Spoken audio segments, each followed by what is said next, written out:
جمعے کے روز کون کام کرنا چاہیے اور کون کام سے بچنا چاہیے۔ جمعے کے لیے جلدی آنے کی فضیلت احادیث کا مفہوم ہے کہ جس شخص نے جمعے کے دن غسل جنابت کی طرح غسل کیا، یعنی جس پہ غسل فرض ہو اس طرح، پھر وہ جمعے کی نماز کے لیے مسجد میں چلا گیا تو اس نے گویا ایک اونٹ کی قربانی کرنے کی جو فضیلت ہے وہ حاصل ہو گیا۔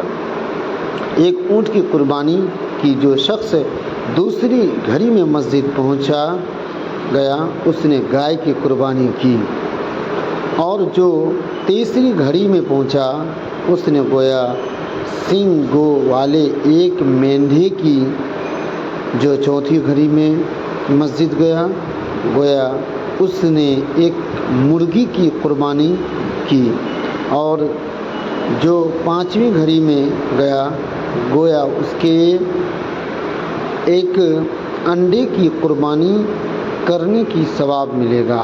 پھر جب امام ممبر کی طرف چل نکلے تو فرشتے مسجد میں حاضر ہو کر ذکر خطبہ سنتے ہیں۔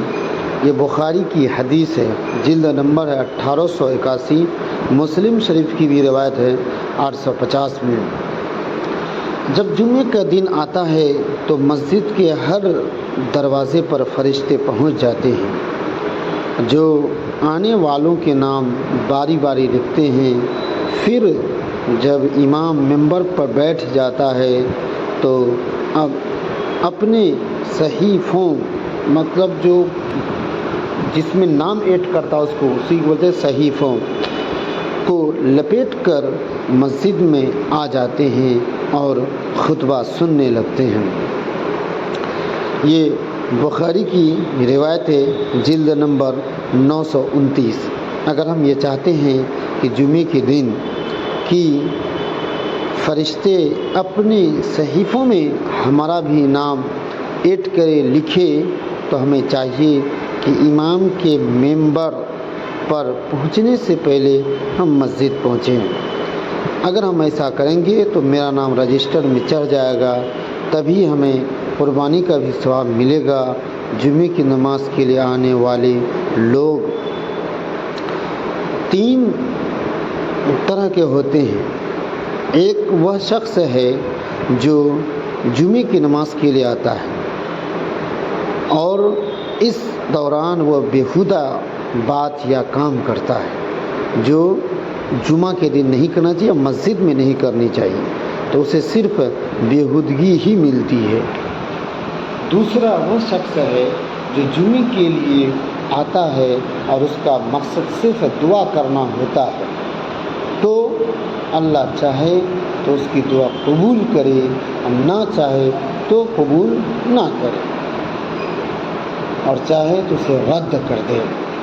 تیسرا وہ آدمی ہے جو جمعے کے لیے مسجد میں حاضر ہو کر پرسکون رہتا ہے۔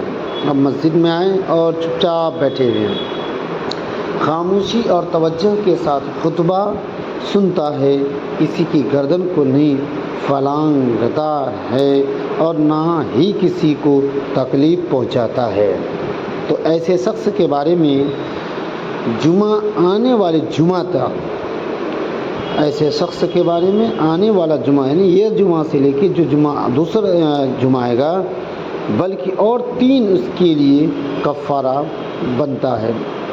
ابو داؤد شریف کی روایت ہے، جلد نمبر 1113 صحیح۔ میرا چینل اسلامک کوسچن آنسر کو سبسکرائب کریں۔ بہت بہت شکریہ۔